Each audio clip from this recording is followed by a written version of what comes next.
दोस्तों इस वीडियो में मैं आपको बताऊंगा कि आप जल्दी से जल्दी लॉन्ग टाइम के लिए कैसे याद कर सकते हैं। मैंने क्लास 7th में एक एस्से याद किया था रिसाइकलिंग ऑफ पेपर पर, वो मुझे आज भी याद है। Paper is made from the pulp of the trees. The consumption of paper has grown manifold over the year. Used paper can be recycled 5 to 7 times, thus saving the tree. We should not waste paper. If we just save 1 or 2 sheet of paper every day, we can save many trees from destruction over a period of year. तो कैसे मुझे 7th class का पढ़ा हुआ answer आज भी याद है, कुछ टिप्स दूंगा बेसिकली आपको, तो पूरी वीडियो को ज़रूर देखिएगा। अगर आपको वीडियो पसंद आएगी तो हमारे चैनल को ज़रूर सब्सक्राइब कीजिएगा। सो दोस्तों टिप नंबर 1, जब भी आप कुछ लर्न करना चाहते हो तो सबसे पहले उस कंटेंट को एक बार पूरा पढ़ लें और समझ लें। जब आप दोबारा उसे लर्न करने की कोशिश करेंगे तो आपके माइंड को आगे का कंटेंट पहले से पता होगा, तो आपका माइंड उस कंटेंट को कनेक्ट करता हुआ चलेगा, जिससे आपको जल्दी याद होगा। इसका एक एग्जाम्पल दूँ तो ये बिल्कुल ऐसा ही है जैसे हम फर्स्ट टाइम किसी अननोन रास्ते पर जाते हैं तो वो रास्ता हमें काफ़ी लंबा लगता है, लेकिन जब हम बार बार उस रास्ते पे जाते हैं तो वो रास्ता हमें छोटा लगने लगता है।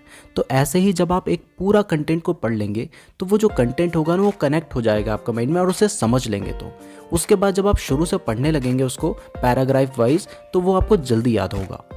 नाउ दोस्तों टिप नंबर 2 सिर्फ एग्जाम्स के पर्पज़ के लिए है। जब आप किसी एग्जाम के लिए प्रिपेयर कर रहे होते हैं तो आपका मोटिव होता है एग्जाम्स में मार्क्स को गेन करना, तो उस टाइम आपको सिर्फ इंपॉर्टेंट क्वेश्चंस पढ़ने चाहिए। ये पैरेटो प्रिंसिपल के ऊपर बेस्ड है। पैरेटो एक इटालियन इकोनॉमिस्ट थे, उन्होंने 80-20 रूल दिया था। उनका कहना था कि जो 80% रिजल्ट होते हैं वो हमारे सिर्फ 20% एफर्ट करने से आते हैं। तो अगर आप भी 20% ही सही से पढ़ लेते हैं तो 80% आपका जो रिजल्ट है वो आपको मिल जाएगा। तो जब आप एग्जाम के लिए पढ़ रहे होते हैं तो आपको सिर्फ इंपॉर्टेंट क्वेश्चन पढ़ने चाहिए। मोस्टली टॉपर इसलिए ही टॉपर होते हैं क्योंकि वो एग्जाम्स में सिर्फ इंपॉर्टेंट क्वेश्चन पढ़ते हैं। अगर आप सब कुछ पढ़ेंगे तो कुछ भी सही तरीके से याद नहीं रख पाएंगे, लेकिन जब आप नॉलेज के लिए पढ़ रहे होते हैं तो आपको पूरा ही पढ़ना चाहिए। टिप नंबर 3, अगर आप किसी आंसर या कंटेंट को पढ़ रहे हैं जिसमें पॉइंट्स हैं तो अगर आप उन पॉइंट्स को लिख लेते हैं तो ये ज़्यादा बेहतर होगा, क्योंकि अगर आप पॉइंट्स को याद रखते हैं तो कंटेंट भी याद आ जाएगा। एंड एग्जाम्स में पॉइंट भूल गए तो कंटेंट कभी भी याद नहीं आएगा। एग्जाम्पल, फर्स्ट पॉइंट पे मैंने आपको कहा था कि जब आप कुछ लर्न करना चाहते हैं तो आपको पहले पूरा कंटेंट एक बार में समझ लेना चाहिए। अब वीडियो को पॉज करो और याद करो कि उसके आगे मैंने आपको क्या कहा था, आपको याद आ जाएगा। एंड दोस्तों पॉइंट्स को याद करने का सबसे अच्छा तरीका होता है कोडिंग करना।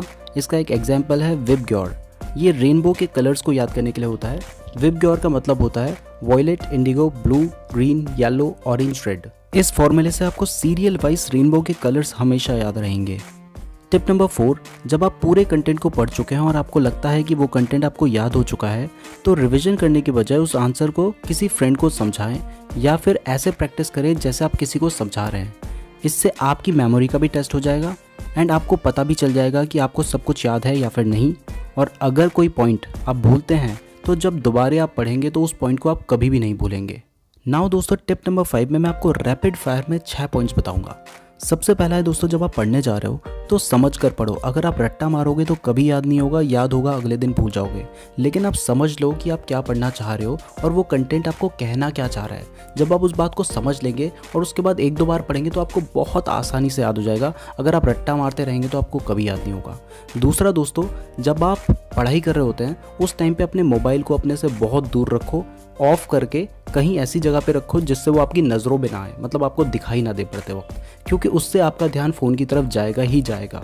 ये मैंने प्रैक्टिस किया हुआ है यार, इसलिए बता रहा हूँ। थर्ड पॉइंट है दोस्तों, जब आप याद कर रहे होते हैं किसी पॉइंट्स को तो उन पॉइंट्स को अच्छी तरीके से याद करें। ये मैंने आपको पहले भी बताया है, क्योंकि पॉइंट्स अगर आप भूल जाएंगे तो अंदर का कंटेंट आपको कभी भी याद नहीं आएगा। फोर्थ पॉइंट है दोस्तों, जब आप याद करते हैं तो साथ साथ चेक भी करते रहा कीजिए कि जो आपने पहले पॉइंट्स पढ़े थे वो आपको याद हैं। अगर आपको याद नहीं होंगे, आप आगे बढ़ते जाएंगे तो इससे आपको कुछ भी याद नहीं होगा। तो पहले चेक भी किया कीजिए जो आपने पढ़ा है वो आपको सही से याद हुआ है या फिर नहीं। फिफ्थ पॉइंट दोस्तों, आप बहुत अच्छी तरीके से जानते हैं कि जब आप कंसंट्रेशन के साथ नहीं पढ़ेंगे तो आपको कुछ भी याद नहीं होगा।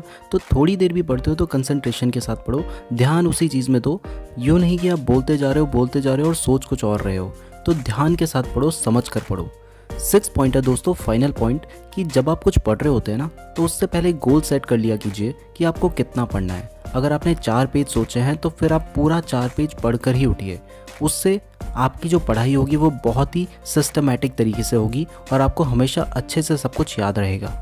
मैं उम्मीद करता हूँ कि आपको सब कुछ अच्छे से समझ आ गया होगा।